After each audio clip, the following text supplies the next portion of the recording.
আসসালামু আলাইকুম। ৫টি বড় বড় ইসলামী ব্যাংক একীভূত হয়ে যাওয়ার যে ঘোষণা আমরা শুনেছিলাম তা এখন এক গোলকধাঁধাই রূপ নিয়েছে। আজকের এই ভিডিওতে আমি আপনাদের জানাবো কেন এই ব্যাংকগুলো একীভূত হওয়ার সিদ্ধান্ত এখন সরাসরি সরকারের হাতে চলে গেল, কেন দুটি ব্যাংক এই প্রক্রিয়া থেকে পালিয়ে বাঁচতে চাচ্ছে, আর সবচেয়ে বড় কথা, আপনার জমানো টাকা আপনি কবে ফেরত পাবেন। ভিডিওটি না টেনে শেষ পর্যন্ত দেখুন, কারণ ভিডিওর শেষে আমি আপনাদের এমন কিছু গোপন ও গুরুত্বপূর্ণ তথ্য দেব যা আপনি এর আগে কখনই কল্পনাও করেন নাই।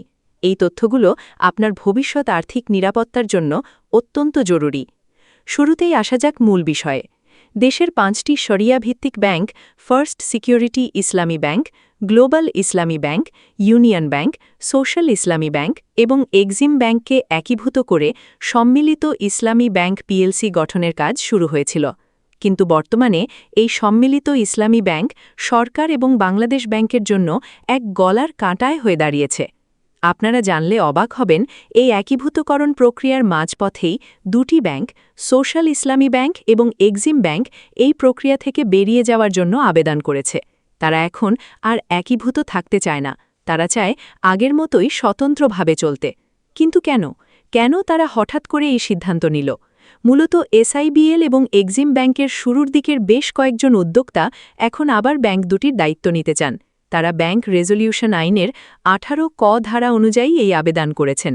কিন্তু সমস্যা হল, বাংলাদেশ ব্যাংক তাদের এই আবেদনে মোটেও সন্তুষ্ট নয়। বাংলাদেশ ব্যাংকের ঊর্ধ্বতন কর্মকর্তাদের মতে, সোশ্যাল ইসলামী ব্যাংক এবং এক্সিম ব্যাংকের সাবেক মালিকপক্ষ যে আবেদন জমা দিয়েছে সেখানে তথ্যের অনেক ঘাটতি আছে এবং বেশ কিছু অসঙ্গতি রয়েছে। সবচেয়ে বড় কথা হল, তারা বাংলাদেশ ব্যাংকের পাওনা অর্থ পরিশোধ করার জন্য ১০ বছর সময় চেয়েছে। নিয়ন্ত্রক সংস্থা হিসেবে বাংলাদেশ ব্যাংকের কাছে এই দীর্ঘ সময় কোনোভাবেই গ্রহণযোগ্য হচ্ছে না। তাই বাংলাদেশ ব্যাংক নীতিগতভাবে তাদের এই আবেদন প্রত্যাখ্যান করার সিদ্ধান্ত নিয়েছে এবং ৫ ইসলামী ব্যাংক একীভূত করার পরিকল্পনা আগের মতোই চালিয়ে যাওয়ার ঘোষণা দিয়েছে। এখানে একটি বিশাল আর্থিক অঙ্কের হিসাব আছে যা আপনাদের জানা দরকার। বাংলাদেশ ব্যাংকের একজন ঊর্ধ্বতন কর্মকর্তা জানিয়েছেন, ব্যাংক রেজলিউশন আইনের ১৮ ক ধারা অনুযায়ী যদি কোনো ব্যাংক স্বতন্ত্রভাবে আবার চলতে চায়, তবে তাদের প্রাথমিকভাবে ৭.৫% অর্থাৎ প্রায় ১২০০ কোটি টাকা নগদ জমা দিতে হবে। শুধু তাই নয়, আগামী ২ বছরের মধ্যে বাকি ৯২% টাকাও ফেরত দিতে হবে। এর সাথে যোগ হবে ব্যাংকের মোট প্রভিশন ঘাটতির টাকা। সব মিলিয়ে প্রায় ২৫ থেকে ৩০ হাজার কোটি টাকা পরিশোধ করতে পারলেই কেবল ব্যাংক দুটি স্বতন্ত্রভাবে পরিচালনার দায়িত্ব ফিরে পেতে পারে।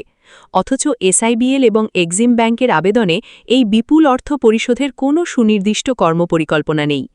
এখন প্রশ্ন জাগতে পারে, তাহলে এই বিশাল সম্মিলিত ইসলামী ব্যাংক কি শেষ পর্যন্ত সরকারি মালিকানাতেই চলবে? এই বিষয়ে বাংলাদেশ ব্যাংকের অবস্থান পরিষ্কার।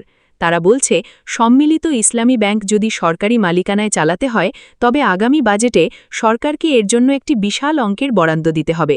এটি কি বর্তমান অর্থনৈতিক পরিস্থিতিতে সরকারের পক্ষে সম্ভব? এই চূড়ান্ত সিদ্ধান্তটি এখন সরকারের হাতে ঝুলে আছে। সরকার এখনও পর্যন্ত এই বিষয়ে কোনো আনুষ্ঠানিক ঘোষণা দেয়নি। তবে বাংলাদেশ ব্যাংক মনে করছে, ব্যাংকটির কার্যক্রম চালিয়ে যাওয়াই শ্রেয়। ইতিমধ্যে আরেকটি বড় আপডেট হল, সম্মিলিত ইসলামী ব্যাংকের জন্য নতুন ব্যবস্থাপনা পরিচালক বা এমডি নিয়োগের প্রক্রিয়া শুরু হয়েছে। বাংলাদেশ ব্যাংক ও অর্থ মন্ত্রণালয় যৌথভাবে প্রার্থীদের সাক্ষাৎকার নিয়েছে। প্রায় ১১ জন অভিজ্ঞ ব্যাংক কর্মকর্তা এই সাক্ষাৎকারে অংশ নিয়েছেন। আশা করা হচ্ছে, আগামী সপ্তাহেই আমরা ব্যাংকটির নতুন এমডির নাম জানতে পারব। এটি হয়তো থমকে থাকা কার্যক্রমে কিছুটা গতি আনতে পারে। এখন একটু পেছনে ফিরে দেখা যাক, এই পরিস্থিতি আসলে তৈরি হলো কিভাবে। ব্যাংক খাত সংস্কারের অংশে গত ২০২৫ সালে অন্তর্বর্তী সরকার একটি ব্যাংক রেজলিউশন অধ্যাদেশ অনুমোদন করেছিল। পরবর্তীতে বিএনপি নেতৃত্বাধীন সরকার ক্ষমতায় আসার পর সেটি সংশোধন করে ব্যাংক রেজলিউশন আইন ২০২৬ হিসেবে কার্যকর করে। এই আইনের হাত ধরেই ৫টি ইসলামী ব্যাংককে একীভূত করার উদ্যোগ নেওয়া হয়। লক্ষ্য ছিল, এটি হবে দেশের বৃহত্তম শরিয়া ভিত্তিক রাষ্ট্রীয় ব্যাংক। ৩৫,০০০ কোটি টাকার মূলধন নিয়ে এই ব্যাংকের যাত্রা শুরু করার কথা ছিল, যার মধ্যে সরকার দেওয়ার কথা ২০,০০০ কোটি টাকা আর বাংলাদেশ ব্যাংকের আমানত বীমা তহবিল থেকে ১৫,০০০ কোটি টাকা শেয়ার দেওয়ার কথা ছিল। কিন্তু বাস্তবে কি ঘটেছে? বাংলাদেশ ব্যাংক ১৫,০০০ কোটি টাকার মধ্যে এখনও পর্যন্ত দিয়েছে মাত্র ১২,০০০ কোটি টাকা, আর সরকার যে ২০,০০০ কোটি টাকা দিয়েছে সেখান থেকেও আবার ১০,০০০ কোটি টাকা সরকার নিজেই ঋণ নিয়ে নিয়েছে। অর্থাৎ ব্যাংকটির হাতে আসলে পর্যাপ্ত তারল্য নেই। সাধারণ আমানতকারীদের অর্থ রাখতে উদ্বুদ্ধ করা বা ঋণ আদায়ের মাধ্যমে তারল্য বাড়ানোর যে পরিকল্পনা ছিল তার কিছুই এখনও পর্যন্ত বাস্তবায়িত হয়নি। এবার আসি সবচেয়ে গুরুত্বপূর্ণ এবং যন্ত্রণাদায়ক অংশে, আমানতকারীদের ভবিষ্যৎ। এই 5টি ব্যাংকে বর্তমানে ৭৫ লাখ আমানতকারী রয়েছেন। এই সাধারণ মানুষের ১,৪২,০০০ কোটি টাকা সেখানে জমা আছে। মানুষ তাদের কষ্টার্জিত টাকা ফেরত পাওয়ার আশায় দিন গুনছে। বাংলাদেশ ব্যাংক আমানতকারীদের টাকা ফেরত দেওয়ার জন্য একটি স্কিম ঘোষণা করেছে, ঠিকই, কিন্তু সেটি আমানতকারীদের জন্য কতটুকু সুখকর? ঘোষিত স্কিম অনুযায়ী আমানত বীমা সুরক্ষা আইনের আওতায় শুরুতে যে কোনো আমানতকারী সর্বোচ্চ ২ লাখ টাকা ফেরত পাবেন। কিন্তু যাদের আমানত ২ লাখ টাকার বেশি, তাদের ক্ষেত্রে কি হবে? তাদের জন্য রাখা হয়েছে কিস্তিতে টাকা তোলার নিয়ম। পুরো টাকা ফেরত পেতে একজন গ্রাহককে ২৪ মাস বা ২ বছর পর্যন্ত অপেক্ষা করতে হতে পারে। নিয়মটি এমন, সঞ্চয়ী বা চলতি হিসাবের ক্ষেত্রে পরবর্তী ১ লাখ টাকা তোলা যাবে ৩ মাস পর। এরপর প্রতি ৩ মাস অন্তর ১ লাখ টাকা করে তোলা যাবে। এভাবে ২১ মাস পর্যন্ত কিস্তি চলবে এবং বাকি পুরো টাকা পাওয়া যাবে ২৪ মাস পর। প্রাতিষ্ঠানিক আমানতকারীদের ক্ষেত্রেও একই নিয়ম, কিন্তু বাস্তবতা আরও কঠিন। ভুক্তভোগী আমানতকারী অ্যাসোসিয়েশন বলছে, বাংলাদেশ ব্যাংকের দেওয়া এই গাইডলাইন অনুযায়ীও মানুষ টাকা পাচ্ছে না।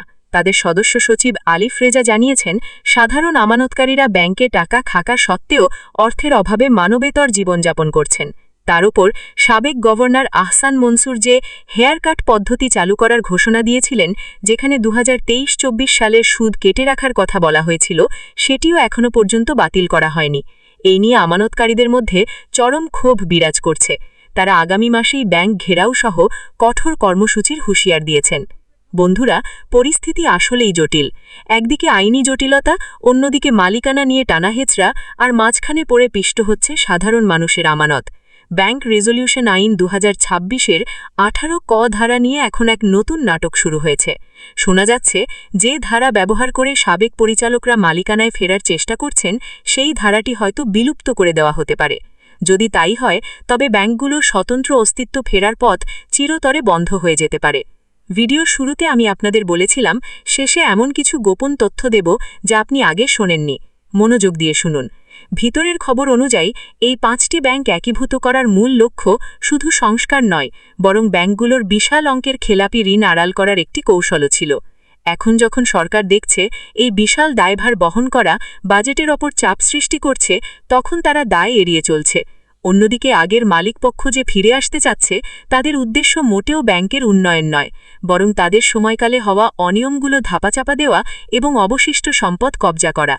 আরেকটি চাঞ্চল্যকর তথ্য হল, বিদেশি কোনো বিনিয়োগকারী এই একীভূত ব্যাংকে বিনিয়োগ করতে রাজি হচ্ছে না, কারণ তারা ব্যাংকগুলোর আর্থিক খতিয়ানে বড় ধরনের শুভঙ্করের ফাঁকি খুঁজে পেয়েছে। ফলে সাধারণ আমানতকারীদের টাকা ফেরত পাওয়া এখন পুরোপুরি নির্ভর করছে সরকারের সরাসরি হস্তক্ষেপ এবং রাজনৈতিক সদিচ্ছার ওপর। যদি সরকার আগামী বাজেটে বড় অঙ্কের অর্থ না দেয়, তবে এই ১৫ মাস বা ২৪ মাসের স্কিম কেবল কাগজেই থেকে যাবে। বাস্তবে টাকা পাওয়া আরও কঠিন হবে। তাই যারা আমানতকারী আছেন, তাদের পরামর্শ হবে, আপনারা আপনাদের অধিকার আদায়ে সচেতন থাকুন এবং আইনগতভাবে সংগঠিত হন। ব্যাংকিং খাতের এই অস্থিরতা একদিনে কাটবে না, তবে আমাদের সজাগ দৃষ্টি রাখা জরুরি। এই ছিল এখন পর্যন্ত ব্যাংক একীভূতকরণ এবং আমানতকারীদের নিয়ে সর্বশেষ তথ্য। এই বিষয়ে আপনার কোনো মতামত থাকলে বা আপনি যদি একজন ভুক্তভোগী আমানতকারী হয়ে থাকেন, তবে কমেন্ট বক্সে অবশ্যই আপনার অভিজ্ঞতা শেয়ার করুন। ভিডিওটি ভালো লাগলে লাইক দিন এবং আপনার পরিচিতদের সাথে শেয়ার করুন, যাতে তারাও এই গুরুত্বপূর্ণ তথ্যগুলো জানতে পারে। ব্যাংকিং খাতের এমন আরও আপডেট পেতে আমার চ্যানেলটি সাবস্ক্রাইব করে পাশেই থাকুন। আজ এ পর্যন্তই। আল্লাহ হাফেজ।